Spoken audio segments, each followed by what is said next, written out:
too. I've never been much of a history buff myself, but this next story is definitely piquing my interest. Jake Peach.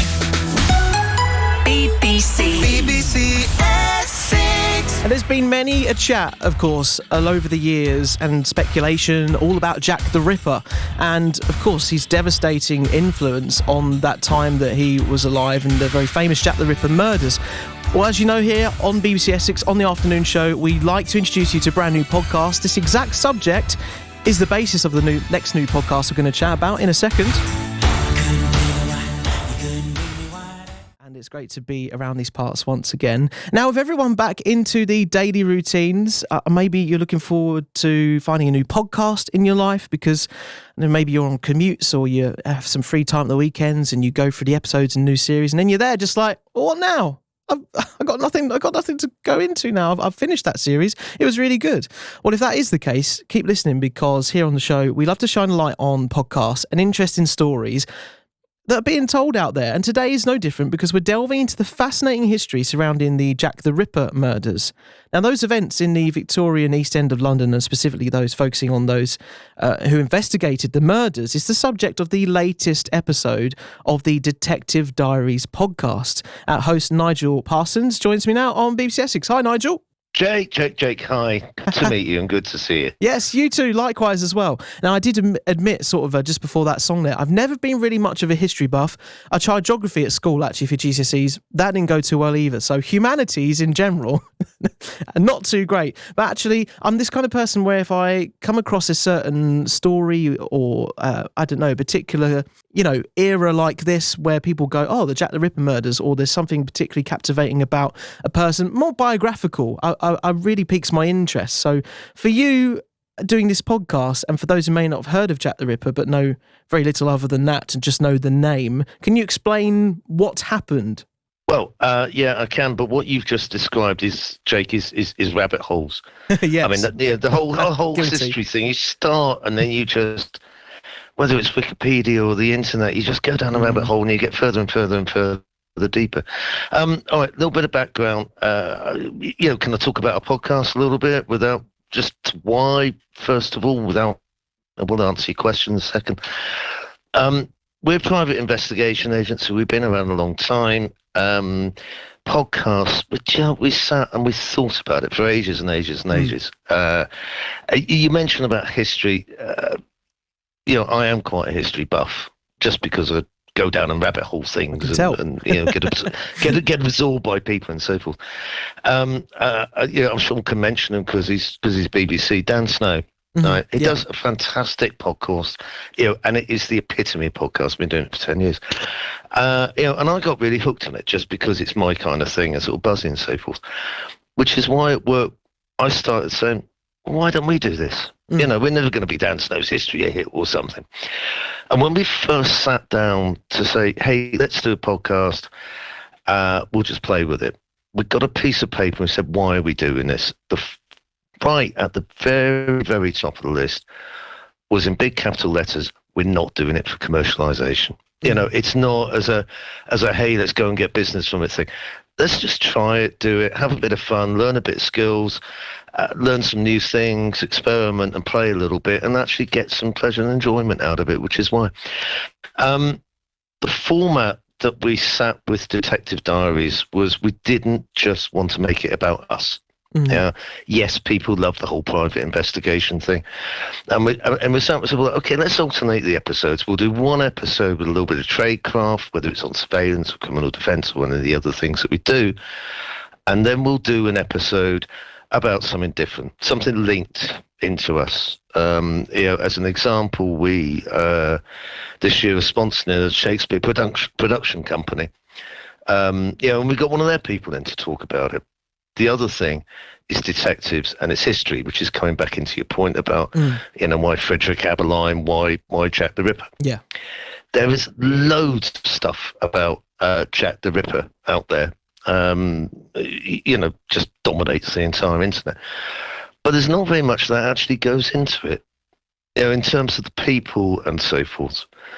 Frederick Abberline, that podcast, it grew out of the first one that we did on a historical detective, which was a chap named Giuseppe Dossi, who was this wonderful Italian detective who was into disguises and so forth. And we did it in a very rough and ready format when me and a colleague happened to be sat in the flat in Naples and just did it into our screens and so forth. And I thought, hang on, this could work. So, that's where the Abberline podcast came from. And actually, this one is part 1 of 2 because we went into a rabbit hole, or I went into a rabbit hole. But what we tried to do with it is talk not about Jack the Ripper, but about one of the major people who was involved in the whole thing and got it backwards. And I've forgotten what your question was, because the trouble with podcasting, because it's got to be like broadcasting. Yeah. You actually start learning to talk and then you can't stop. Yeah, no. And I think we got a very good idea, basically, of just what the podcast is all about, because people would have heard of Jack the Ripper, and they would, they'll get that far, but they don't sort of go deeper. And I know your podcast particularly looks at as we say, the detective diaries. And Frederick, who you've mentioned, was of course one of the detectives involved in all of these cases. Nigel, that's a good introduction to things. I'll come back to you in a second or two, hearing about this brand new podcast series we can get our teeth stuck into with Nigel Parsons, the Detective Diaries. BBC introduces. So chilled. Just thought I should tell you. Lay all your love on me here on BBC Essex on your Monday afternoon.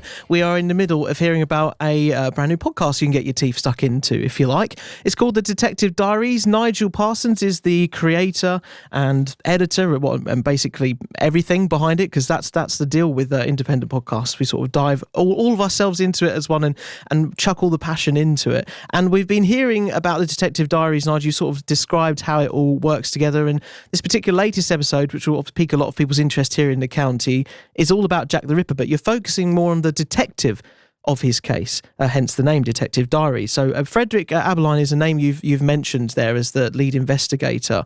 But what I'm really intrigued to ask first of all is, back in those days of the Metropolitan Police and very early days of that as a force in general, how did they go about trying to find the killer? Because nowadays people might use, or figure out the case. They might use social media, they might use technology, CCTV. There was none of that.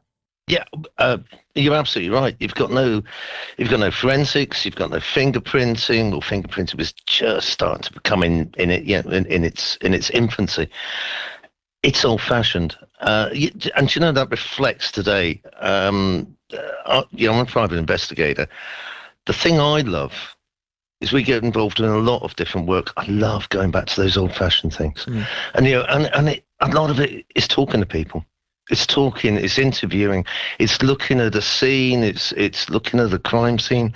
Abberline, with one of his victims, I forget which, but he was in the individual's flat or suspect's flat, and he went through the ashes in the grate and found clothes that had been burnt, and little fragments of them and so forth.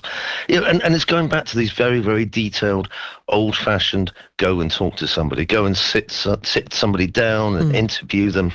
There was one of the victims who actually survived, or she was believed to be one of the victims of the Ripper and Whitechapel murder, Jack the Ripper, as he became, as he became known. And they learned so much by sitting and talking to her. In fact, they actually had to wait for her to sober up first, because she was quite inebriated, having had her throat slit. In fact, I think we went into a little bit too much detail on the graphic wounds and injuries on that one. But this podcast is not just me, Well, I mean, a lot of my colleagues have got involved with it. Harry, Torva. Oh, that's good. Your team effort. Oh, absolutely. I mean, Torva's a forensics expert. She's got a master's in the subject. She has this brilliant one just talking about experiments with dead rats, which is not the thing that you generally hear about every day. No, but important. Yeah, no. Back in those days, it's old-fashioned detective work, and it's the beginnings of. It's the beginnings of the Metropolitan Police. It's the beginnings of detective divisions. H Division, where Abberline was located, they became pioneers, and a lot of the reason they became pioneers was of things like investigation into the Whitechapel murders. I think it's important to say as well, some of the police officers who worked on the case were from Essex, weren't they? There's some involved.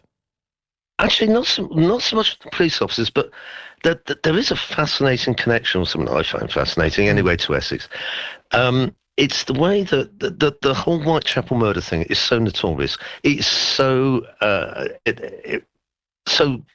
founded in all the fictional accounts that have come ever since. You know, mention Jack the Ripper, everybody knows about it. So many actors have had parts played in Michael Caine, Matthew McFadden. There's a really fascinating connection to Essex, and it reflects an awful lot on fake news today. Okay, go back into the 1970s, and there was a little bit of a conspiracy thing. Everybody's still talking about Jack the Ripper, 90 years old. And there was a chap named, it's got a lovely name, Sir William Withy Gull. Okay, Sir William Withy Gull was it was great. He was a physician, and he was born in Colchester, or just outside, in between Colchester and Trenton. Couldn't think of the town. Very, very famous. In fact, Sir William Withy Gill was the chap who coined the term anorexia nervosa. So, you know, he was back in those pioneering founding things.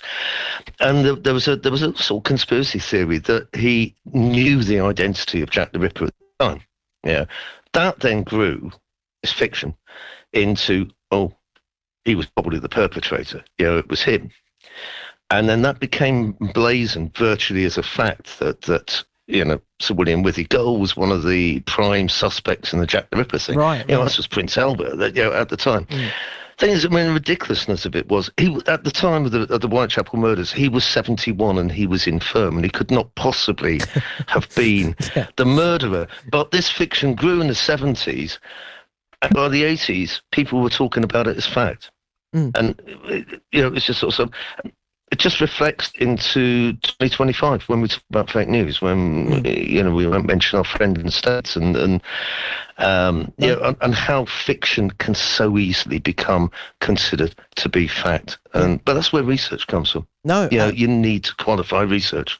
Well, and that's why it's so key that you know, people like yourself do the work, or you know, make these podcasts to actually set the record straight in some ways. And it's key there that you're not talking about the 70s and 80s of the 1800s, you're talking about the 1900s, in 1980 and 1970. So even all of those years later, I wouldn't say there's not a fantasy around, you know, the Jack the Ripper stuff, but there is this, as we're talking about it today, as you rightly pointed out, it's still being talked about. There's this kind of commotion around it in terms of like gossip, or, you know, the interest in history, just of, you know, being quite captivating to find out about and sort of delve into.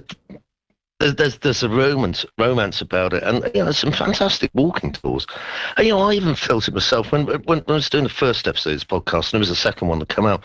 I went up to Commercial Street Police Station, because if you're going to do something, do it where it's happening. Yeah, and even though the quality of recording standing in the street with a microphone, having people look at you as if you start staring mad because you're just talking to yourself. But it's real. It would be very easy to go and get some background noise and pretend you were standing in Commercial Street. But if you're actually going to go and talk about something, go and talk about where it happened. And then actually, the more you get talking about it, standing in the street, or standing opposite Spitalfields Market, or Commercial Street, or near Dorset Street, as was, no longer exists,